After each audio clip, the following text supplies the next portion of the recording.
talent has like a stigma to it, and a lot of people shut themselves down before they even take the first step towards doing a skill, of having a skill, or honing a skill, or practicing.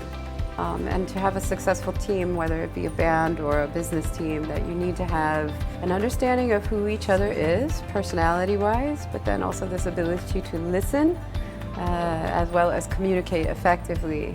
You also need to have a really good leader who can guide the team, but not squash the team. I found it's important to really have the empathy or some emotional link underneath.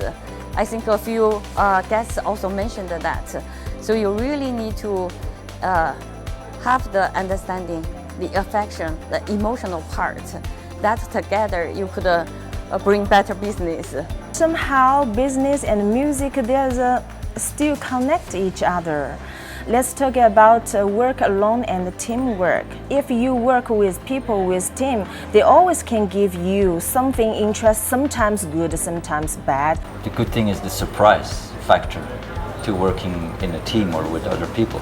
Because when you're working alone, you're never going to surprise yourself. This is the driving force behind I think even any entrepreneur, really, not necessarily a musician. There are so many ups and downs, there are so many closed doors, there are so many times where you feel this is not working, I want to give up. The thing that sustains one, I've learned, is having a clear idea of where you're going. In business, we've become to think about talent as being something very exclusive, this idea that only maybe 10% of people have talent.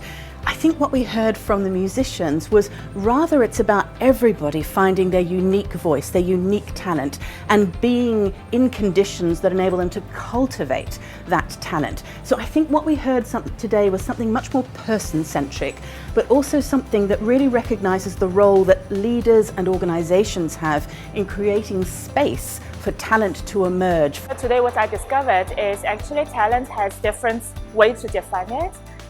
So I think for the businesses, what we need to think about is everybody maybe has their own talent.